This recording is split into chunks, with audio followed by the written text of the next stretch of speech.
This is Elton Sherwin, the producer of these Rotary podcasts. Today, we are going back to a meeting that first aired in March of 2016. It is a presentation and an interview with Brewster Kahle, the founder of the Internet Archive. But first, if I could ask a favor of you, if you are enjoying these podcasts, could you recommend them to just one other person? Also, we have recently released a new podcast series called Development Success Stories. It is a subset of these podcasts that deals specifically with economic development and well-being. We have noticed that these episodes have been particularly popular, so we duplicated them in their own series. If you know individuals who are in public service, work for NGOs, foundations, or who study or teach development economics or public health, Rushton and I and the whole crew at the Rotary E-Club of Silicon Valley would appreciate it if you could recommend our new series to them. It's called Development Success Stories, and it is available on Spotify as a video podcast and on Apple and Amazon and elsewhere as audio podcast. On to this week's presentation and interview. Hello, everybody. This is the Rotary E-Club of Silicon Valley. Every week we come to you with stories about innovation, entrepreneurship, and education as they regard to service to others. And we are always looking for those interesting stories that can inspire one to see the world in new ways. Think about ways that they can improve their community, big, small, through technology, through old school means, whatever it might take. And to that end, we love getting really interesting people to join us and talk about the work they do. This week, our speaker is Brewster Kahle, and Brewster Kahle is the founder and digital librarian at the Internet Archive.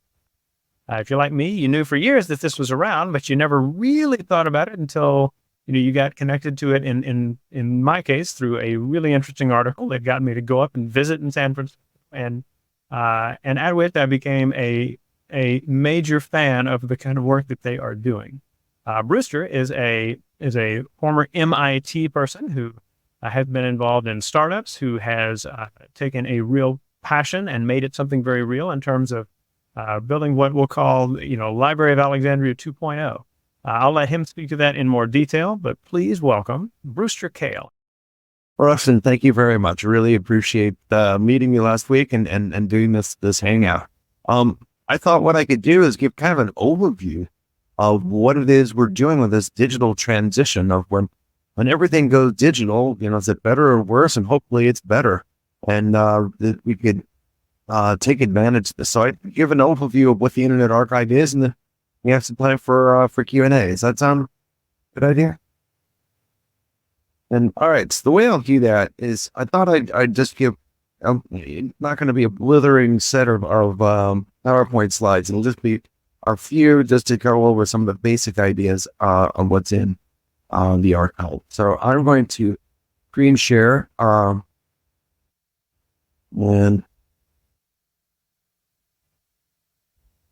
make it so that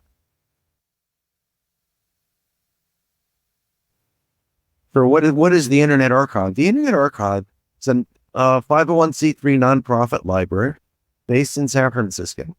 And the idea is to try to build the Library of Alexandria version 2. Can we make all the published works of humankind available to everybody that wants to have access to it? Can we build that vision of the internet? Can we build universal access to all knowledge? Technologically, you can actually calculate it out, and it's actually doable. But can we get there through the rights issues, through the roles and responsibilities of different organizations? So what are we? Well, we're a library. This is our headquarters building in San Francisco. And it's full of techies, basically. And so it, in some sense, looks a little bit more like a high-tech organization than your classic library. There aren't books in this building. There are people working away with a big fiber optic line. We've got a series of media types that we're trying to go and do. If we want to do universal access to all knowledge, we break it down: books, music, video, software, web pages. how much is there and how do you get it online? So our smallest collection is our software collection, which I think we've got around 90,000 software titles. Now, you can actually go to archive.org and launch and run software that was probably for the IBM PC or the Apple II or the Commodore 64 or the Atari 2600. And it's running in emulation in JavaScript in your browser. So if you go to archive.org, and I, suggest you do try it, go and poke around in the software collection to try to find something that you might want to run that you may have used in years gone by. But also it could be productivity software. It's the first time I've ever gotten to use VisiCal, for instance. So try to preserve software and bring it to another generation, even though the underlying hardware platform may be long gone. We also have a book archive where we're actually collecting physical materials. Try to stay away from this and let libraries do it. We found that libraries are throwing things away.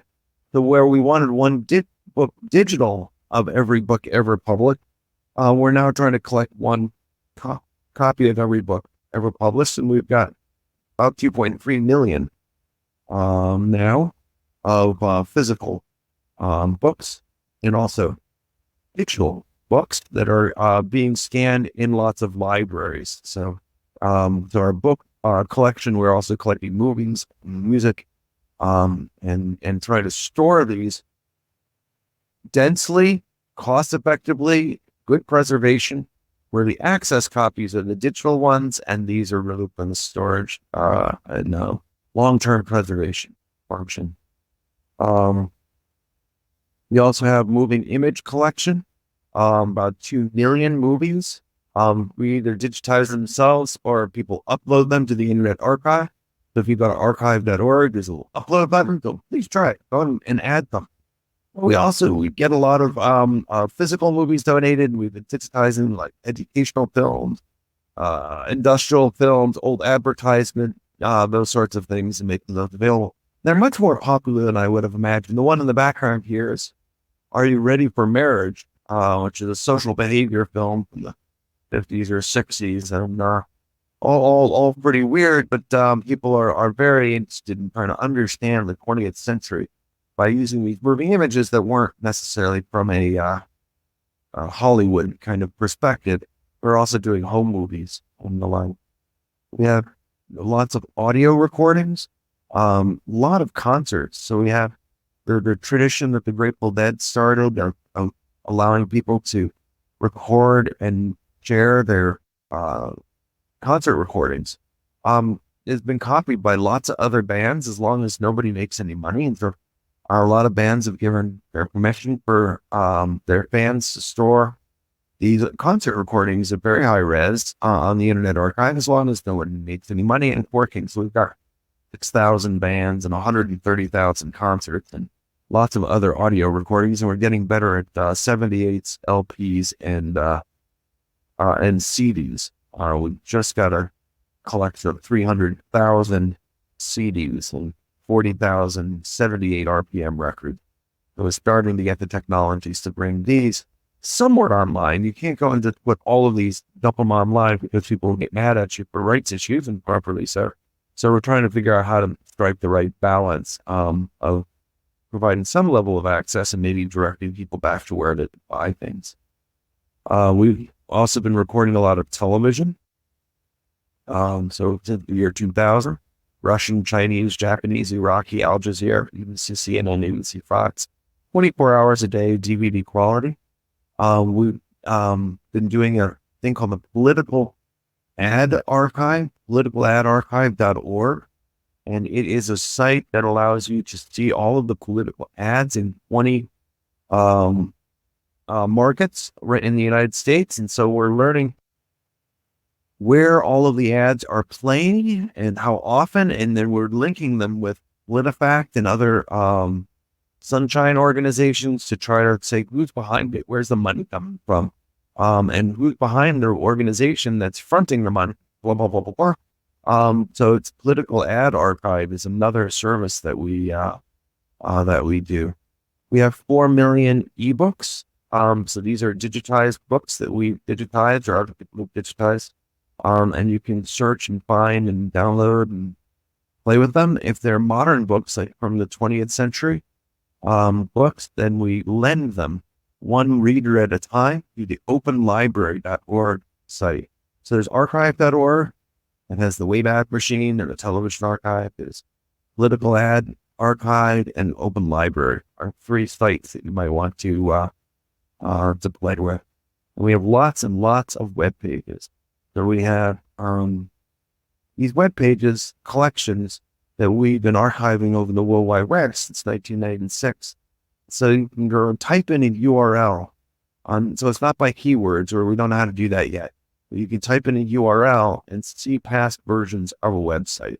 So that's a way of being able to see the web as it was, basically, or if there's a 404 that you can go and document not found, you can maybe find it in the Wayback Machine. And so we're trying to make the web reliable with this, but also to serve researchers so that they can go and mine the collective knowledge of humankind and come up with new ideas. So those are the basic collections of the Internet Archive. We've made up about 25 petabytes of data archived, and these are some of the servers we have in our building here in San Francisco. Little lights are blinking as people are using the collections.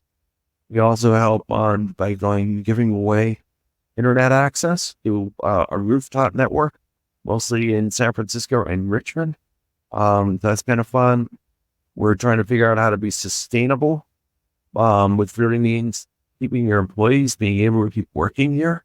And so we bought an apartment building that we will have debt-free housing. We started a credit union to help our users, our employees and other people. That's been actually a real struggle, and we actually shut that down because of a regulatory pushback on not wanting new ideas around. We had that one. And we're also looking to lock the web open, and we're trying to make a more archivable web, a more reliable web. So that's the Internet Archive in a nutshell. Hopefully that you can come to other websites and participate by uploading and using that, commenting, or just playing around. So archive.org, openlibrary.org, as well as politicalarchive.org. I'll turn off my screen sharing now, and we could do some Q&A. Absolutely. Wonderful, Brewster. I mean, it's so exciting to see the possibilities that are a part of this for kids, in schools, learning to properly build on the ideas of others. That's one of the challenges we face in schools everywhere, is how do you get kids to properly cite their sources and understand which ideas are theirs and which ideas are those that they're building off of. And to have this, kind of universally is a very exciting idea. I'm curious, when you began thinking about this, because you started this in the mid-90s, you must have had some sense of this is what, the Library of Alexandria version 2 is going to be.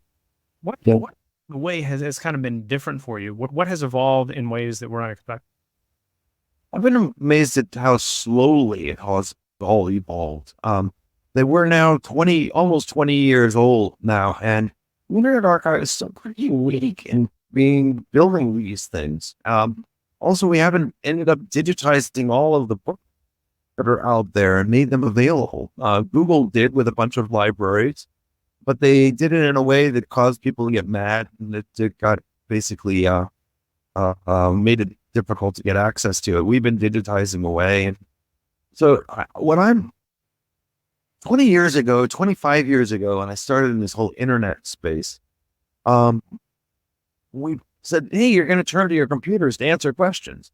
People said, okay. And they did. But unfortunately, a lot of us haven't gone and done hard work of making sure that everything, the best works of humankind, are within reach of our children. They're not. When I was growing up, you had to go and log your bones into a library, but it was all there. When on the internet, what's there is really easy to get to. But what's not there is almost impossible to get to, or people just don't do it. So we've got to go and get the rest of everything that's important and put it up on the net and work through the issues. Because if it's not online, it's as if it doesn't exist. And if our kids are going to learn from whatever it is they have available to them. And if we just give them junk, or a superficial view, or not the full in-depth debates of what it is the 20th century was, we're going to get the generation we deserve. So I find it a great deal of urgency to go and make sure that we've got the best we have to offer within reach of everyone. Now that they're looking for things on screens, they're using the materials all the time. We get 2 to 3 million users every day. We're about the 250th most popular website. Pretty great. But we've got to get all the rest of what's should be shared up online. Well, one of the intriguing pieces of the article that led me to you had to do with this very issue of what can people find online. And, as teachers, we talk all the time about, be careful what you put up. It'll be there forever. But there's this opposite problem of things disappearing off the web. And there was a story, for example, about the loss of the Malaysian airline flight over the Ukraine. I thought was particularly powerful. Wondering if you could kind of tell that story as a way of helping us better understand the need to archive. So we archive the World Wide Web, and we have these robots that are going around and collecting things as they can. But they may not get to every page in a timely way. So there are about 1,000 librarians that go and set up crawls to go and, if there's a particular unfolding event, they go and set up and say, okay, you should get these websites at these frequencies and the like. There's also a button on our site that says, save this page right now. This is worth saving. So, we operate this and, in these different ways. There was a airliner that was shot down, over the Ukraine, and there was somebody rebel of some form or another, bragged about, shooting down this military plane. Well, it turned out that plane wasn't a military plane. It was full of a bunch of civilians and a bunch of people from Holler. And so they took away, this person went within hours, went to down their post, that was bragging that they participated in shooting this thing down. And, but during that time that it was up, there were several people that had gone to the Internet Archive, archive.org, web.archive.org, and hit the Save Page Now button on that post. And also one of the other crawls actually had gotten around to collecting that page during that period of time that it was up. And that was used as some of the evidence, because, everybody denied it afterwards. But there is now this post that was up there that, helped at least inform the populace, and we learned about it through the popular press, going and using this reference as proof that this happened. You must also get a lot of requests to take down information that you've archived. Yes. There's a lot on the web that's not designed for the ages, and so you can go and put in a robot exclusion on your website, and a lot of people don't know how to do that, so they write to us, and if it's their website, then we'll take things down out of the Wayback Machine, and we'll make it so that it may not be embarrassing, or maybe a rights issue or something. But we only collect things that were publicly available, but if people want things retroactively taken down, we do take things out. Cool. Got more questions, but I also want to bring in one of our members who's able to join us. We're recording this on a Friday afternoon, which is often kind of a tough time to get people in. However, one of our members, Nate Gildart, who is in Tokyo. This is not Friday afternoon for him.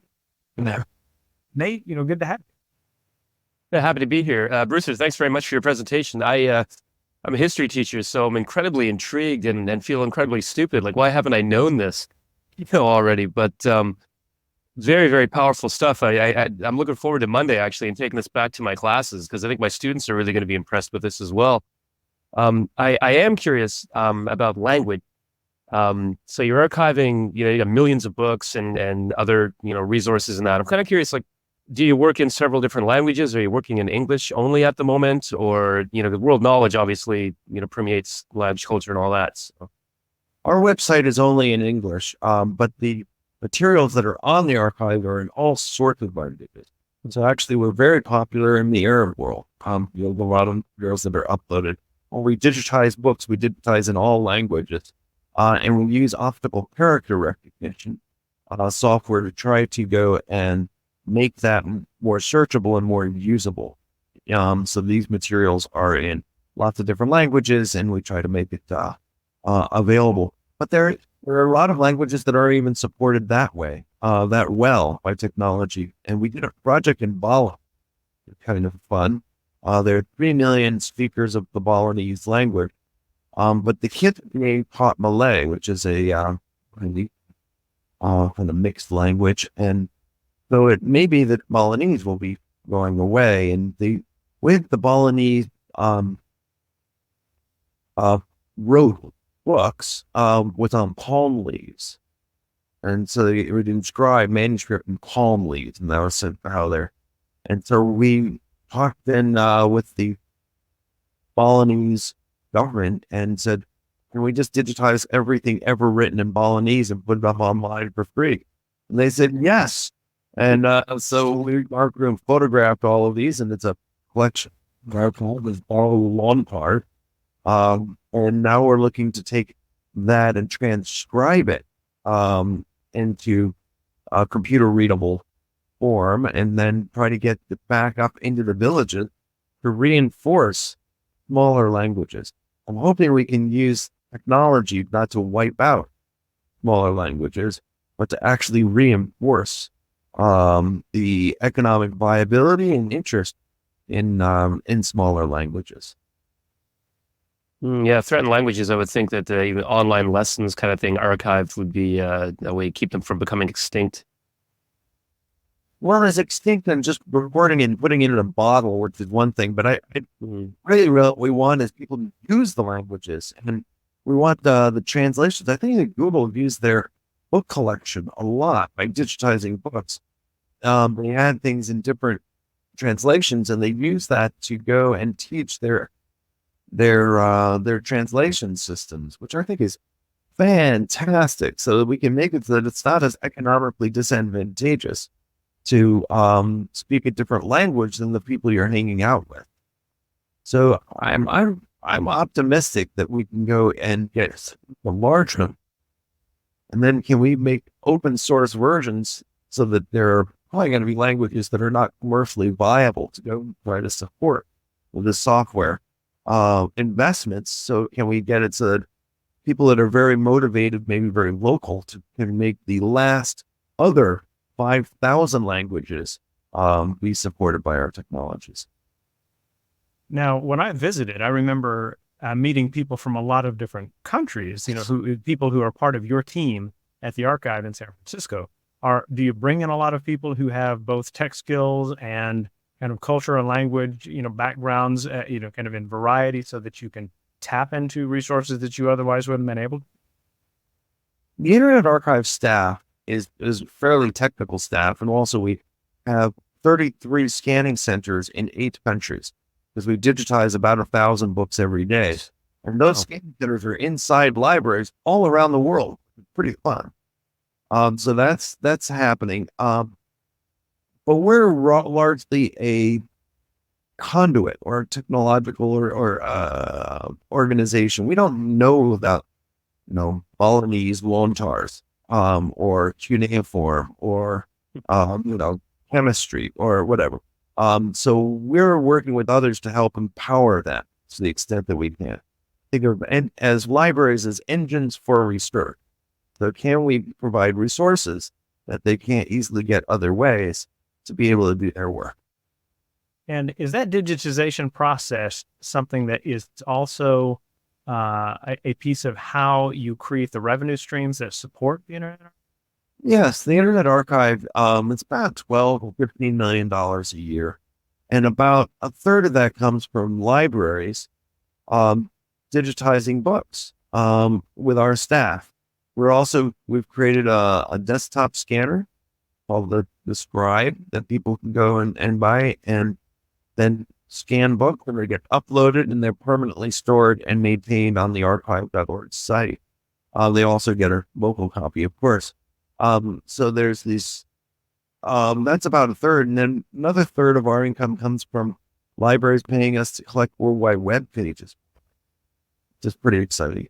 And then about a third is donations and foundation grants.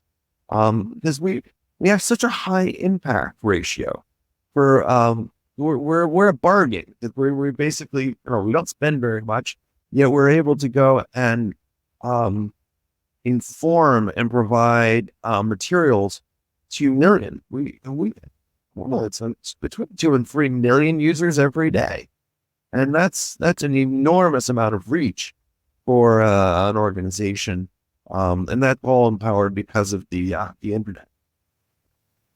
Well, in order to make that work, I mean, obviously you have to have strong technologies backing up your efforts. I mean, are there, as you're looking forward, are there particular technologies on the near horizon that you would say are especially promising for the work you do, or perhaps even potentially harmful for the work you do? The Internet Archive exists technically because of open source software and because of ever decreasing costs of computer storage. So we currently buy 8 terabyte hard drives by the stack. Just this last week, we have 2.3 petabytes of new storage that just came online. It's just amazing to me. That's it's mega, giga, tera, peta. So it's that many petabytes is now us. Where 2.5 just came online this last week. So that's all good news. But philosophically, how the Internet Archive lives is based on the concept of universal education and openness, and idea of access to knowledge is a good idea, social good, that it should be supported. And that's not historically been a long-term thing. That doesn't exist everywhere at any particular time. And it generally doesn't last for very long before something clamps down.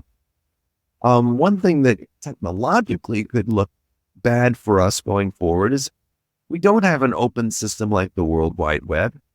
If it really starts to become more closed, like the apps that are on iPhones. Well, the only apps that are on iPhones are the ones that are allowed to be there by Apple.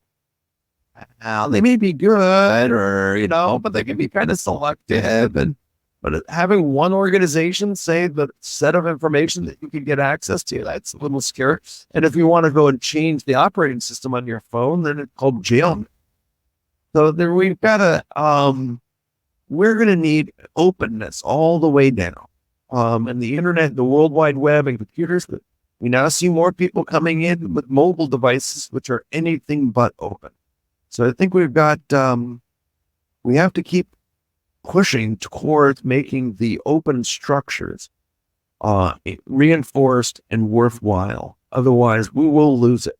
We will go back to how it was when I was growing up, with few organizations control the distribution of whether it's textbooks or the news or newspapers, and everybody else is just, left to having dinner parties, discussing what it is they were told through those other channels. The World Wide Web and this openness made it anybody could be a publisher. I'd really like to not lose that. Cool. Nate, I want to make sure that if you have another question, you have the chance. I've got kind of a final one myself. I was just curious about one thing. You mentioned, kids or people searching for things on the internet and, sifting through what's junk and what's, knowledge or what's valuable. How do you vet what goes up or not? Or do you just take everything and then, scan or record or upload or whatever? So we pretty much try to take everything we can, technologically, and then we try to give some level of context around things. Mm-hmm. My kids they have a more refined method of sifting through crap that's dropped on them. It comes at them at a level of speed that is just haunting. And so they're pretty winnowing away the weird stuff. But we've got to give people the background information of where this stuff comes from, the history of these organizations, and a lot of that's pretty obscure. You can judge things by, well, is it a .gov or .org? And, that's not good enough. We need much more information and easily brought into this context so that people can try to answer the question, am I being fed something here, or is this true? So we're a collect all organization, try to, and then provide information around it. That keeps you from becoming the org that determines what everybody else can get through, I guess. Right. So there are two groups of people I'd like you to talk about, just to finish off our Q&A.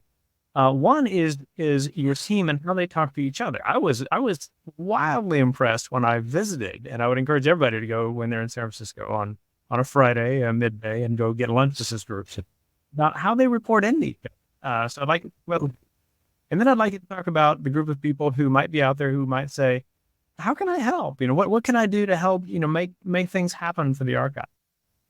Tell me about those two groups. So the Internet Archive, we're trying an experiment of how open can you be? And we give everything away for free. And the closest we have to a staff meeting happens over Friday lunch. We're having open lunch and guests come and rush came. And I don't know, there was just today, there were maybe a dozen people came from all sorts of places. And they join, and we go around the room. Everybody stands up and introduces themselves and says a little bit of what they're into and what they're doing. Their staff, and they say a little bit of what they did. It's sort of their report. So everybody gets to do this, whether it's the person that signs the checks or the person that replaced the hard drives. It's not just the manager doing this, which is still a small enough group to be able to do this. And it's worked out really well because I think it's better than a PowerPoint presentation about what an organization does. You get an idea of who the people are that are really making it. It's all about people. And in terms of how people can participate, how you might want to participate, please do. First, just go to archive.org. Stop looking at my face. Maybe I'm pretty ugly. Go to archive.org and just start clicking around. Or go to library.org or politicaladArchive.org and just play around a little bit. And if you get hooked, then maybe start uploading something, just something, and it'll be a little harder than it should be. But try it. There might be something that is really important that you think should be archived. And just scan it and put it up. Maybe it's for me, it was my grandfather's books that he wrote, and photographs or something that's important to you, and start to participate in communities that leave a digital trail. And if you leave it trail, the Internet Archive will do what we can to try to keep it up to date in terms of formats and available to people over the long term. So I hope just learn to participate in some way or another, or go to the donate button, which is probably pretty hard to find, and donate some money. Donate some time, money, materials. Drop by when you're in San Francisco. Write something that deserves to be in the library. Nice. Awesome. Well, I'll give you the chance to finish off the broadcast in just a few moments, but just to finish off for all of our members and guests, this is the Rotary Club of Silicon Valley. Rotary has dedicated any number of things that are designed to improve the lives of others. We have what's called the four-way test, and it comes to mind, listening to Brewster talk about the mission of the archive, and then the four-way test comes down to these four things of all we think they are due, and that is it the truth? Is it fair to all concerned? Will it build goodwill and better friendships? And will it be beneficial to all concerned? And so that's, that as a frame of reference for how we think about our world is one that I would say is not dissimilar to the way the archive is built to make sure that people have access to information in all sorts of productive ways, for sure. If you have been productively taking part in this meeting today, you'll find that the links that Bruce are just past the embedded video that is this talk, that is the program for this week's meeting. And so you'll be able to get to all of those there. If Brewster thinks of any more along the way, he'll send them to us and we'll get those in as well. But we also want you to do a couple of things. First of all, no matter who you are, let us know you were here. There's the attendance survey, and that lets us know that you were part of it. That gives us a chance to kind of send you a little thank you. We won't spam you or anything like that, but but we'd love to be able to at least send a thanks for joining in. So, and if you are a visiting Rotarian, then having filled that out properly with your email address means that you'll get an automated email that you can pass along to your secretary for a makeup or a missed meeting of your. And then finally, there is our discuss section, DISQUS, and you can create your own Discuss account, or you can kind of log in via Facebook or one of the other tools that it allows you to do, and leave comment. Let us know what you think of this program, of the ideas that Brewster put forward, that we've been sharing, the other pieces of the meeting.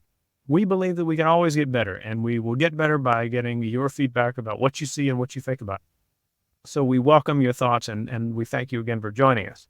So, Brewster, if you've got kind of a last thought to share with all of our members and guests around the world and everybody that you're with, I'll be here.